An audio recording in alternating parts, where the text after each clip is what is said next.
Bharatiya Janata party या यूं कहें एनडीए की स्थिति और बदतर होगी। तो हम समझते हैं कि इस सब का कोई प्रभाव नहीं पड़ना है और इस राज्य की जनता मन बना चुकी है और इस बार आप देख रहे हैं केवल सच।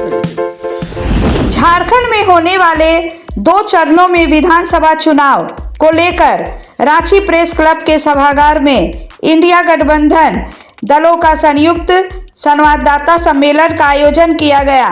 इस प्रेस वार्ता के दौरान झारखंड मुक्ति मोर्चा के केंद्रीय महासचिव श्री विनोद कुमार पांडे, राजद की श्रीमती अनीता यादव, कांग्रेस के केशव महतो कमलेश जी भी मौजूद थे। मीडिया को संबोधित करते हुए झामुमो के महासचिव विनोद कुमार पांडे के साथ साथ अन्य पार्टियों के कार्यकर्ता ने क्या कुछ कहा, आइए सुनते हैं। का बहुत बहुत स्वागत, अभिनंदन, जोहार।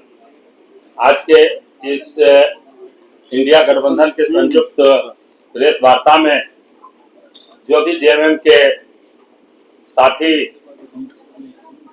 श्री पांडे जी ने आप लोगों को बताया कि कांग्रेस गठबंधन के तहत पाकुड़, जामताड़ा, जरमुंडी, महागमा, बरही, बड़कागांव, रामगढ़, हजारीबाग, बेरमो, बोकारो, धनबाद, झरिया, बागमारा, जमशेदपुर ईस्ट, जमशेदपुर वेस्ट, जगन्नाथपुर, खिजरी, हटिया, कांके, मांडर, सिमडेगा,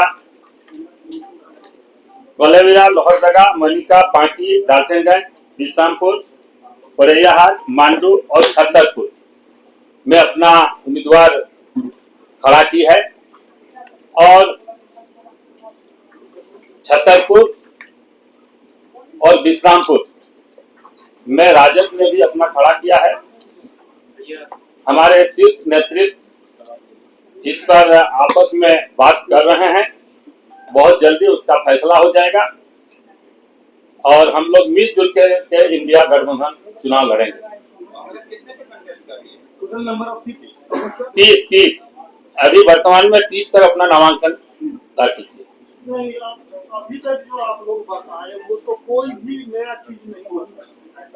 वो तो विनोद जी ने बताया पहले ही कि भाई आप लोगों को सारी अब मैं 30 बताने से आंकड़ा 82 हो गया, सीधे 81 है। मैं स्पष्ट कर देना चाहूंगा इस पर, चूंकि हम गठबंधन के तहत चुनाव लड़ रहे हैं और जो 2 सीटों को लेकर के 2 सीट, मैंने एक सीट के बारे में अभी स्पष्ट रूप से आप लोगों के समक्ष बातें रखी है, धनवार के बारे में, कि हम लोग वहां माले के साथ दोस्ताना संघर्ष करते हैं। दूसरी बात, विश्रामपुर और छतरपुर को लेकर के जो सवाल आपका है उस पर भी कमलेश जी ने स्पष्ट रूप से कहा कि हम लोगों के बीच में बातचीत चल रही है और बहुत जल्द स्पष्ट रूप से ये सारी चीजें आपके सामने आ जाएंगी। अब जहां तक सीटों की संख्या की बात है तो 30 सीट कांग्रेस पार्टी का क्लेम है और आरजेडी का भी क्लेम उसी तरह से। तो ये आरजेडी, कांग्रेस और गठबंधन के नेता हेमंत सोरेन जी के साथ बातचीत हो रही है और हम समझते हैं कि 1-2 दिनों के अंदर में हम लोग स्पष्ट कर देंगे कि विश्रामपुर में किस दल के प्रत्याशी होंगे और छतरपुर में किस दल के प्रत्याशी होंगे। एक भाई का सवाल यहाँ से आया कि नामांकन वापसी का समय समाप्त हो गया, तो ये जानकारी हम लोगों को भी है, ऐसा नहीं कि हम लोग इसके विषय में अनभिज्ञ है। उसके बावजूद भी अगर हम इतने जोर से बोल रहे हैं कि हम लोग सभी चीज ठीक करके और मजबूती के साथ चुनाव लड़ेंगे, तो उसके पीछे कोई कारण है और बातचीत बहुत ही जारी है और हमको लगता है कि 1-2 दिनों में स्पष्ट करेंगे। सवाल ये है कि ये विश्रामपुर छतरपुर की तरह आज धनबाद में भी आप दोनों बात कर रहे हैं क्या? नहीं, मैंने तो स्पष्ट किया, फिर बात करने का सवाल कहाँ उठता है। मैंने स्पष्ट कहा कि हम लोग वहाँ दोस्ताना संघर्ष कर रहे हैं। अब उसके बाद अगर कोई बातचीत का जगह बचता है तो आप बताइए। जी देखिए, परिस्थिति मजबूरी नहीं, मजबूरी नहीं है। जब हम संघर्ष कर रहे हैं, हम दोस्ताना ही संघर्ष कर रहे हैं। मैंने तो स्पष्ट रूप से आपके सामने बोला है। तो अब मजबूरी क्या है, ये सवाल जो आपका है, कोई मजबूरी नहीं है, क्योंकि वहां पर प्रत्याशी पहले से घोषणा किया जा चुका था और उसके बाद माले की तरफ से भी प्रत्याशी की घोषणा हो गई। तो हम लोगों ने आपस में मिलकर तय किया कि हम वहां पर दोस्ताना संघर्ष करेंगे और दोनों दल के प्रत्याशी अपना अपना चुनाव। जैसा कि आप सभी जानते हैं, 2 चरणों में विधानसभा का चुनाव संपन्न होना है। पहला चरण 13 तारीख को संपन्न होगा और दूसरा चरण 20 तारीख को संपन्न होगा। इंडिया गठबंधन के तहत हम लोग इस राज्य में चुनाव लड़ रहे हैं और उस गठबंधन के जो सहयोगी दल हैं वो झारखंड मुक्ति मोर्चा, कांग्रेस पार्टी, राष्ट्रीय जनता दल और CPI-ML, इन 4 दलों का यहाँ पर गठबंधन है और इस गठबंधन के तहत हम लोग विधानसभा का चुनाव लड़ रहे हैं और बहुत मजबूती के साथ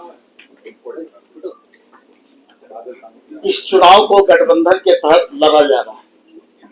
आज आप लोगों को यहाँ आमंत्रित करने का विशेष कारण ये है कि गठबंधन के तहत जो भी सीटें तय की गई हैं, उन सीटों के विषय में विस्तार से आप लोगों के समक्ष हम लोग नाम के साथ सीटों की घोषणा करें।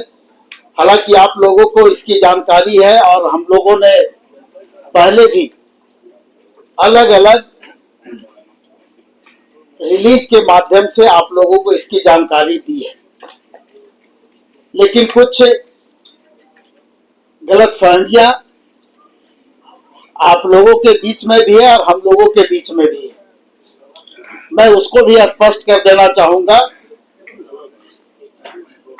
और मैं ये बताना चाहता हूं कि झारखंड मुक्ति मोर्चा प्रथम चरण में 23 सीटों पर चुनाव लड़ रही है और द्वितीय चरण में 20 सीटों पर झारखंड मुक्ति मोर्चा के प्रत्याशी होंगे। उसी तरह से कांग्रेस पार्टी की जो संख्या है उस विषय में आपको माननीय अध्यक्ष जी हमारे पास बैठे हुए हैं साथ में, ये आपको विस्तार से बताएंगे। CPI-ML जो 3 सीटों पर चुनाव लड़ रहा है, गठबंधन के तहत जो सीटें तय की गई वो सीटें हैं निरसा, सिंदरी और बगोदर। इन 3 सीटों पर CPI-ML के प्रत्याशी हैं। अगला सवाल आपका होगा कि राजधनवार में भी CPI-ML के प्रत्याशी हैं। उसको भी मैं स्पष्ट कर देना चाहूंगा कि वहां पर झारखंड मुक्ति मोर्चा के भी प्रत्याशी हैं और CPI-ML के भी प्रत्याशी हैं। तो उस जगह पर राजधनवार सीट पर हम लोगों का दोस्ताना संघर्ष होगा। उसके बाद जो RJD को जो सीटें गठबंधन के तहत में दी गई है, उन सीटों के विषय में भी RJD की जो प्रतिनिधि है बैठी हुई यहाँ पर अनीता जी, वो आपको विस्तार से बताएंगी। लेकिन गठबंधन के तहत जो सीटें तय की गई है वो 6 सीट RJD को दिया गया है और उन सीटों पर RJD के प्रत्याशी नामांकन कर चुके हैं और मजबूती के साथ चुनाव लड़ रहे हैं।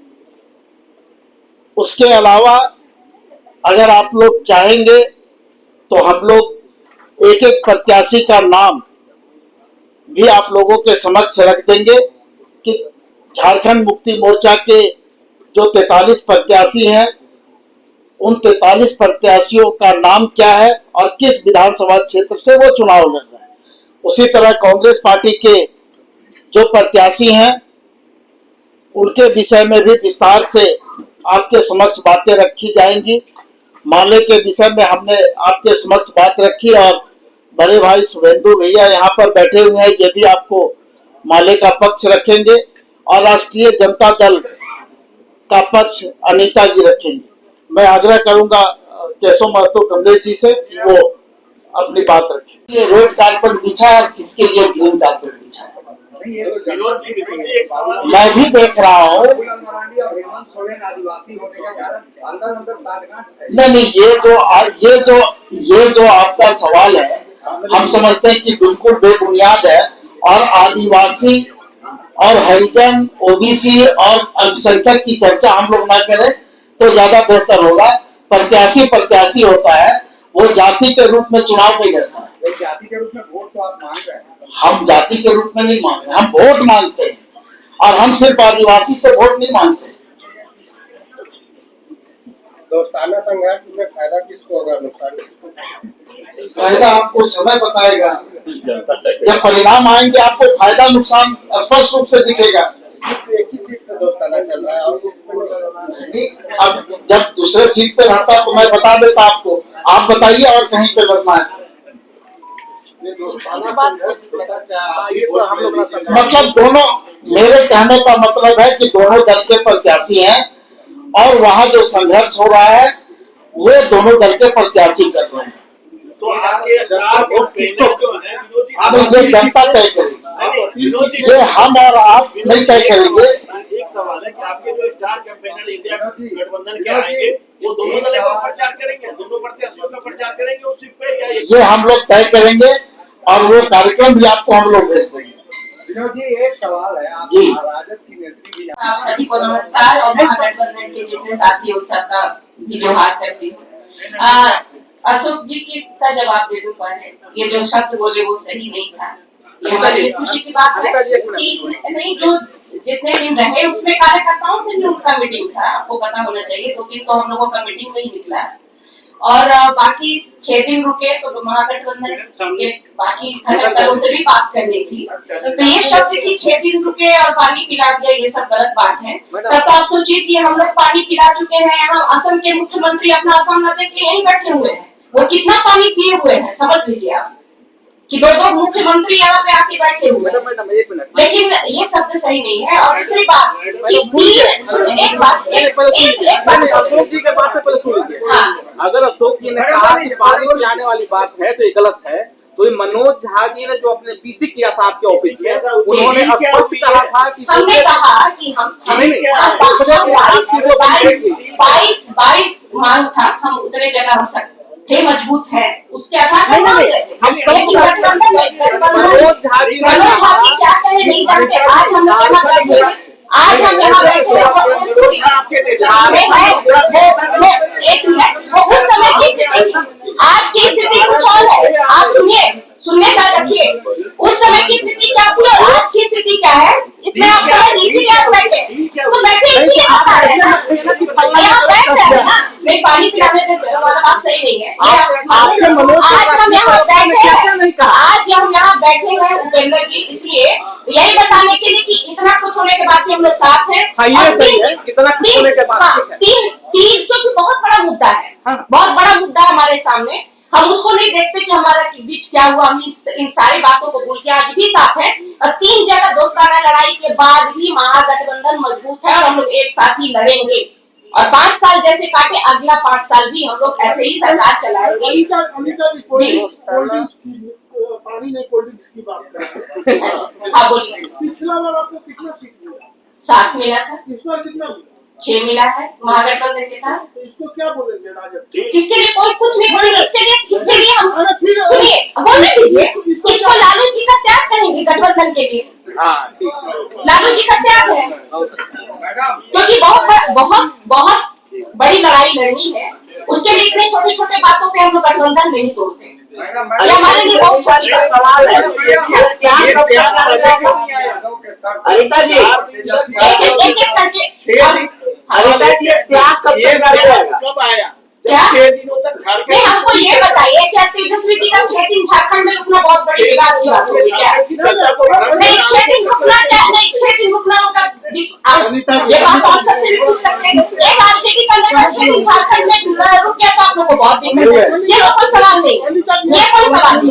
हाँ बोलिए, अंतिम सवाल है। हाँ बोलिए, आप अंतिम सवाल कर लीजिए। विनोद की छतरपुर और बिशरामपुर में बातचीत हो रही है कांग्रेस के साथ, कोई न कोई एक सीट छोड़ रहे हैं। नहीं, छोड़ने की बात करना बोलिए। बोलना है। और वो हमारे बीच क्या, ये तो बोले ही विनोद जी, ये कहाँ, ये विनोद जी यहीं पे बैठे हैं, बात कर लीजिए। आप कहाँ बोले हैं? देखिए जितेंद्र जी, मैंने स्पष्ट रूप से कहा कि बातचीत चल रही है और बहुत जल्द उस पर हम लोग निर्णय लेंगे। हाँ, तो क्या क्या ऐसा बातचीत और मैं और एक चीज क्लियर कर देना चाहता हूँ कि आप बोले कि आपको पिछला बार कितना सीट मिला था, इस बार कितना सीट मिला है। आप देख रहे होंगे कि सीपीआई एमएल के साथी भी हमारे साथ बैठे हुए हैं और गठबंधन में उनको हम लोगों ने शामिल किया है, उनके साथ सीट भी हम लोगों ने शेयर किया है। तो निश्चित रूप से कम बेसी होगा। तो ये सवाल मेरे समझ से वाजिब नहीं है। चलिए उतना सवाल कर रहे हैं। एक सवाल मोदी जी पहली बार झारखंड में आ रहे हैं या गृह मंत्री पहली बार आ रहे हैं? इसके पहले भी चुनाव हुए हैं, आना जाना उनका लगा हुआ रहता है और प्रधानमंत्री के तौर पे ही वो इस राज्य में आए हैं। और उसका क्या प्रभाव पड़ा पिछले विधानसभा के चुनाव में और लोकसभा के चुनाव में, इससे आप भी अवगत है, इस राज्य की जनता भी अवगत है। तो हम समझते हैं कि इस सब का कोई प्रभाव नहीं पड़ना है और इस राज्य की जनता मन बना चुकी है। और इस बार भारतीय जनता पार्टी या यूं कहें एनडीए की स्थिति और बदतर होगी। घाटशिला जा रहे हैं गृह मंत्री, जाए वो तो पूरे राज्य में पूरे देश में कहीं जा सकते हैं। हम उनको रोकने वाले कौन होते हैं? उनको जनता ही रोक देगी। वहाँ चंपई सोरेन के साथ खड़े रहेंगे जब मंच पे, तो कितनी मजबूती चंपई सोरेन अब झारखंड मुक्ति मोर्चा के सदस्य नहीं है, वो भारतीय जनता पार्टी के सदस्य हैं। तो स्वाभाविक है कि भारतीय जनता पार्टी के नेता हैं अगर मोदी जी, तो वहां जाएंगे, कोई असर नहीं पड़ेगा।